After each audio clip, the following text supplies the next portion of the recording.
NSC Fan TV, Drew here with Scott after a 1-1 draw with Minnesota on a terrible pitch that was in a terrible condition.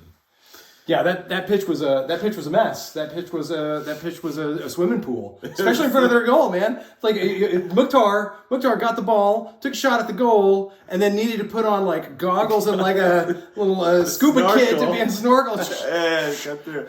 And no one wanted to swim over to the left. Yeah, wing. It looked like water polo out there. Like we needed a little weasel or someone to sort of scoop under and get the ball, right? So and send it over to the left pitch. But that was the shark. I guess maybe the Sharks were over on the left side because we don't really need to use those out. Yeah. Well, so I want to talk a little bit about our first goal. Okay. So our first goal was a great team goal. Dax dropped that ball over. I think that it might have been angled for Godoy's head. It's just a hair over him. I think that's right. And then it looked like Muhktar was able to get around and then put it back up at the top and to Sapong. So that just looked like a fantastic team goal. Great eyes from Dax, being able to see things developing on the far side, and just ice in his veins, just stone cold killer from CJ Sapong. A great goal for him as an individual, but I think that was just a super team goal. We were holding the ball and pressing him. And Muhktar was only assist, right? Yeah, Muhktar had the assist. So let's talk a little bit about that as an interlude to the rest of the points. So yes, Muhktar passed it. Muhktar passed the ball. So we had a moment. We were sitting on the couch. We were talking. We were watching the game. And there were a handful of times where Muhktar had like 4 defenders in front of him. And what does he decide to do? He's like 20 step-overs. I'm going to Now, I do love Muhktar step-overs. My Homo Stars says, I love some Muhktar step-overs.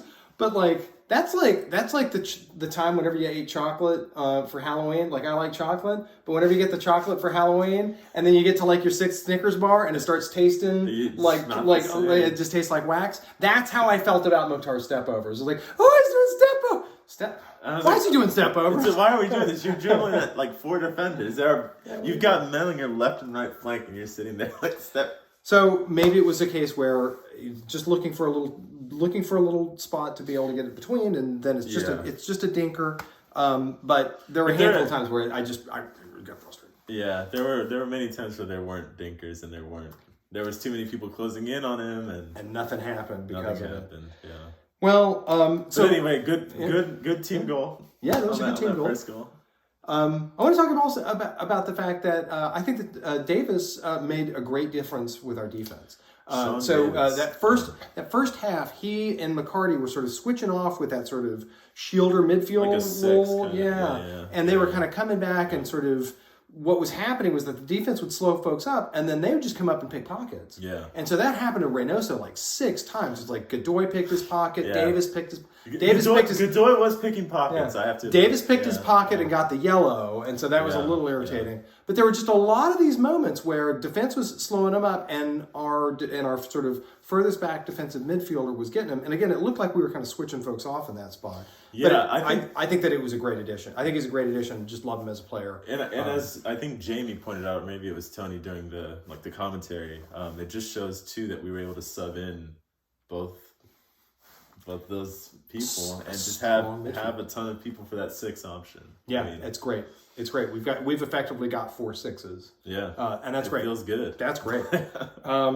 So yeah, the water hazard in front of their goal is effectively like having a moat around their goal. Yeah. Our goal was nice and squeaky clean. Oh man, theirs was another pretty. I mean, there was a mess to get the goal in the end, but I'll tell you. That right there was like Jamie had said it, but I mean he was right. That was right off the training pitch, and they did it training pitch perfect because Reynoso just dropped it right on the top of Amaria's foot. All of us were standing on the 6-yard box, was like, this looks strange and dangerous, and nobody rushed him, and then Dotson, and then it banged around, and Dotson was able to put it in. If you look, Dotson was. I gotta say though, on Dotson's part. It didn't take a whole lot of composure for that first tap because you just needed to be there. Yeah. But then he immediately was at it and just finished it out. I mean, and he beat Zimmerman to it too. It was a big scrum, and he was able. So kudos to him. I think that Zimmerman did not have his best game, but I don't think he did. I mean, there were times where he felt a little, brick-footed. brick footed. Appeared like, you know. There were a couple of times where it looked like he just completely whiffed on the ball on defense. But that's you know what? I think that is mostly a function of the fact that pitch was garbage, and so I'm sure that if anybody was out there trying to hit a bouncing speedy ball, you're going to be doing some whiffy stuff. Trying to talk a bit about like control and stuff. Yeah, it's difficult when the pitch is that poor.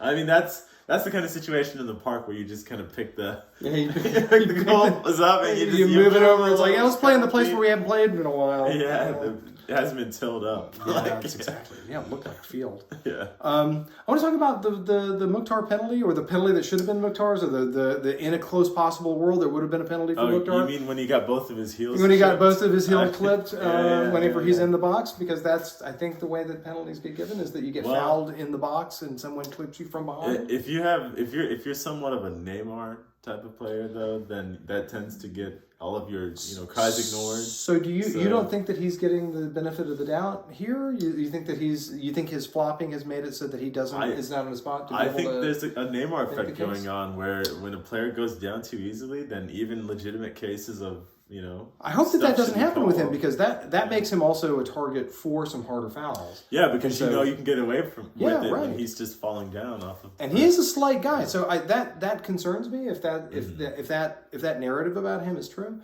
that concerns me, because not only are we not getting fouls called and things like that, so that's bad, but it also makes it so that he's kind of a foul sponge. He's a target, and I think even last season we talked about him being a target because he is a slight guy in the way he plays and has to do hold-up play we talked about the virtues of the 4-4-2 in the last video. Yes. But one of the drawbacks, I have to admit, is that when it comes to transitioning play forward, someone like Muhktar for hold-up play is essential. He's the wrong person to do it. But he's just not got the body to do it. But you need to be able to take somewhat of a beating when you've got two guys on you and you've got to fend them off. Well, and so this is the reason why seeing someone with a sort of a heavier player like Loba coming on later in, and he can play that hold-up play.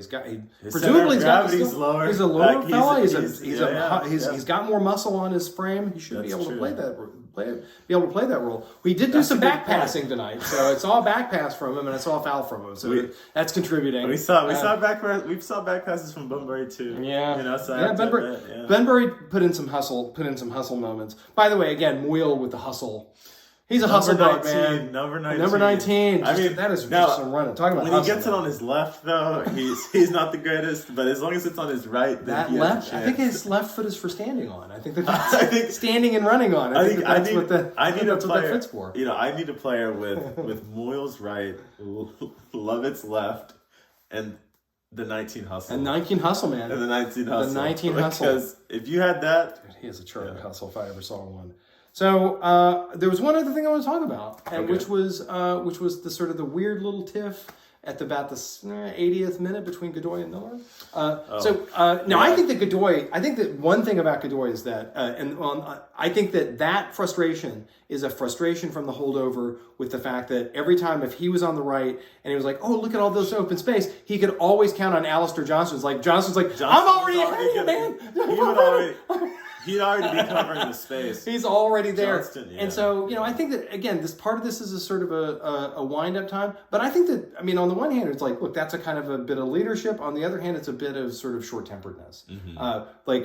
Hollering at one of your players, like, look, you have a responsibility. If you're going to be on the outsides on this 4-4-2, you have a responsibility to be able to do that. Yeah. But he doesn't need to hold up the play for that. He doesn't need to stop the play. Like, at first I was like, I thought that he was throwing a fit about the fact that Emery had stepped on his heel. No, he's effectively just standing there with the ball at his feet, like screaming at his fullback. I thought that was bonkers. I agree. And I think another thing to talk more about the 4-4-2 is that it allows you to do that.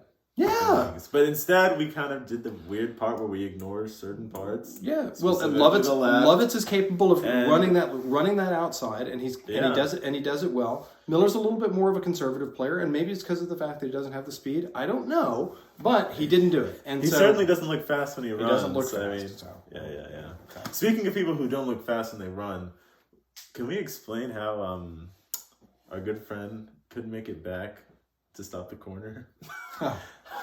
I just don't know if it looked like he hadn't had to run. Nobody's interested in running? Nobody's interested in running. I guess I don't know. He's pretty brick-footed too, though. So Well, and so there's another feature of this, which is that we need to also credit some of their play. So I think that Reynoso... Okay, that's fair. So I think that Reynoso had a good game. I think that Amarilla had a pretty good game. That's right. I think that those two players really kind of carried them. I think that the thing about Reynoso is that he's just such a big physical player, but he's got classic 10 skills, but he's got like a giant dude. But he's got which can be scary. I mean, that's he's a really good player, and there were moments where I was like, man, I don't know why he's not playing more front-footedly. Maybe it's because he's trying to give them some space in front, but he always reminds me a bit of Lukaku, where it's like this guy who's a little burlier, but also playing that why are you playing position? I don't know. And I thought Amarilla had a nice game. He has good control, lots of good chances. And again, there were a handful of times where just his skill and space and blocking folks out. We were watching the game, and Emma had even mentioned, like, look, it looked like he just completely went around Zimmerman. Again, this isn't to down a lot on Zimmerman, but it was just a case where it's like, look, he just had a really good game, and we put us in danger. So part of it is that we can do the more critical move on all of our players, or we can recognize the virtues of their play. Yeah. And I think part of doing that is realizing, it was a 1-1 draw. I feel like I understand why the result was that way. Yeah. And I think both teams played well.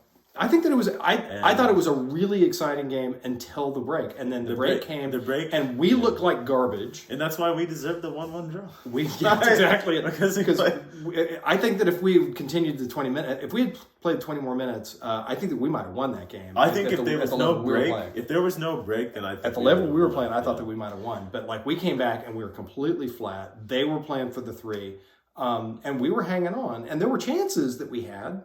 But I think that they're really on top of us. But for the second half, on the other side, the other half of the second half. Yeah, but for me, that first half felt like 2-0. I mean, we were just dominating them. Yeah. With that one poster at the end of the second half, it was pretty much the only chance they had. Yeah. So all in all, 4 points, 2 games. All right. Second game of the season, and next FC Dallas in a week. At Dallas. All right. In a week. NSC Fan TV.